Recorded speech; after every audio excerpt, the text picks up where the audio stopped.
Well, a lot of our conversation so far has been this idea that we have a two-tier world. Forget two-tier police, forget two-tier justice. It's just everything's two-tier, isn't it? I'm two-tier, Russell's two-tier. Mike Neville, our next guest, is no doubt two-tier. Let's welcome him now, former Met Police Detective Chief Inspector. Mike, the very simple question I'm going to ask you is this crackdown against the riots. What is your reaction to that? Well, it's right that we should crack down on people who do thuggish things, who attack the police or loot or burn things or whatever. So criminality should be punished. But I think what's the difference here is that normally when there's some kind of riot or demonstration or disturbance, the governments have some sympathy, particularly the left, because it's usually ethnic minorities involved. There's usually some sympathy, and after the initial police response, there's some kind of inquiry into why this happened and what might be going on. But what we have here is you have people simply being denounced as far right, which I think really means white working class. And it just strikes me that all the government are doing is allowing an enormous boil to keep growing, which they put a sticking plaster on, put some idiots in prison for a few years. And because they're not going to deal with this, it will happen again. And of course, the people who have to deal with it when it happens again are the frontline police officers who take all the rocks and things that are being thrown at them. So as far as two-tier, it's very much two-tier government that I see. And of course, that policy then spreads down to the police.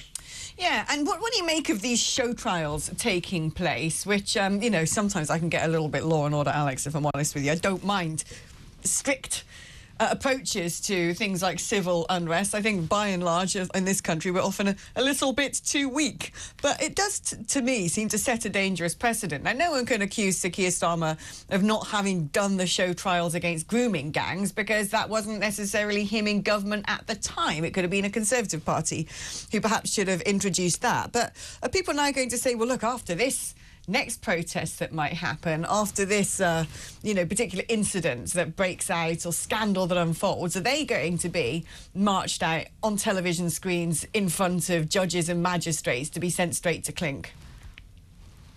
Well, we did have this in 2011. I was in charge of the identification of about 4,000 suspects for the riots in 2011, and there was some swift and ruthless justice meted out there. So it's not really a first. So I've got no problems with seeing people who do evil things and criminal things, attacking the police or burning things, attacking people, whoever they're, black, white, gay, straight, or whoever. They need to be dealt with. But I think it's the longer-term consequences that concern me, that the government are simply dismissing people as being far-right thugs and not listening to them. Even the people who just stand with a placard are being dismissed. Let's talk about the language of far-right thugs. I mean, the problem is, but so many words are devalued at the moment. Everything is racist. Now everything's going to be terrorist, it seems. That's going to be the next amplification. And when we talk about far-right, it's never quite clear what we are talking about. Are we talking about, as you said, just people who are concerned about immigration? Are we talking about neo-Nazis with extreme racist tendencies? Are we talking about people with matching brown shirts and a manifesto who actually want to overthrow the government? When you must have policed, as you said, a lot of these things before. Who are these people on our streets causing the problems? Are they organised, or are they just a bunch of yobbos who are disenfranchised, get, you know, drunk and go out and want to cause wanton damage? Well, I think the government here, you know, they accuse people of spreading misinformation, but there's all this talk of people being bussed and trained into areas to do that. But when the Telegraph analysed the people in Hartlepool, for example, 7 out of 10 people who were arrested came from within 5 miles of where the incident took place. And several of these things are in seaside towns like Southport. So you're going to get people who are away from home, but they're away from home on holiday. And I think you're right about this devaluing of the far right. The far right used to be people who would wear swastikas and promote Nazi ideology, hate Jewish people and anybody else, really. And what we have now is, it's bizarre that most people who are denounced as far right, the people you see with a bald head in a football shirt, they come from very traditional Labour voting areas. Those council estates would have been returning Labour MPs since the turn of the 20th century. So it's a very odd thing, and it's just a blanket smear. But like you say, everything becomes devalued. You know, everybody's a terrorist if they do something. Everybody's far right. And what this does is it detracts away from the real investigations into far right terrorism or any other terrorism for that matter. Let's talk about the other side of this coin, and I want to do it in a way that you know is balanced, because I think we risk as well something else that people are doing is saying, yes, there might have been the racist yobs, but look at the Muslims also doing it. It's a bit like my team scored one, your team has lost one. Oh yeah, you say they're peaceful protests, but look at this. But you know, it's constant one-upmanship when actually we just need to take the whole landscape as a whole and say, what on earth is going on in this country? What is going on when it comes to, because we've seen videos circulating online. We rarely see them deliberately circulating anyway on mainstream media, unless, of course, a poor reporter happens to be standing in front of the mob carrying weapons and slashing their tyres, and it just happens to occur in the background. Is there as much equal and opposite force when it comes to young Asian men taking to the streets with weapons? Is that the algorithms at play that's popping up on my news feed? What do you make of that situation? Well, I think there is some sort of biased reporting here. Things, you know, we've seen it before where, you know, 29 people arrested at Black Lives Matter demonstration, and it's described as mainly peaceful. 5 people arrested at some anti-vaxxers demonstration, and it's described as violent. I mean, you only have to read the front pages of things like the Daily Mail and the Sun yesterday. They're almost, I think, written by the government. You know, it was quite extreme in its way. It didn't really give any balance to the whole thing. And I just think people are getting very frustrated. And what I think is you've got the average people who just chit-chat. They're now whispering in corridors. They're whispering about their opinions because they're really frightened. You know, they're warned, if you put something on Facebook, you could be arrested, you do this. And it's going to extremes, and it's a really bad place to be.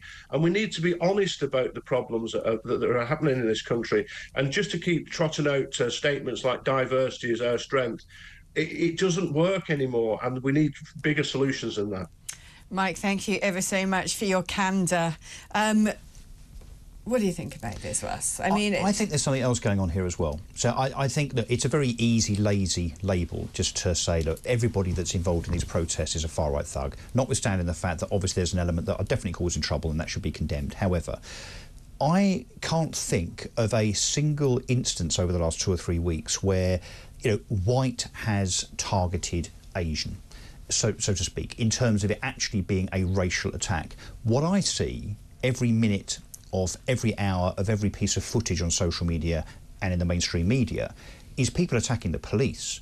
So my suggestion is that actually this is much less about the far right. It's much more about... We do know that there have been people who have gone to attack mosques as well, albeit they've also burnt down libraries and so on and so forth. Fair enough. We do know you know, a handful of things, again, to be condemned, of course, and I'm not trying to gloss over that. No. What I'm saying here is it seems the predominance of the problem here is with the police. Now, I think there's 2 things going on there. One is that there is clearly discontent with the way that the police are acting, this seeming 2-tier policing, which most of us with eyes and ears can see and hear. It seems that it's only the likes of Sadiq Khan and Keir Starmer and Yvette Cooper that can't.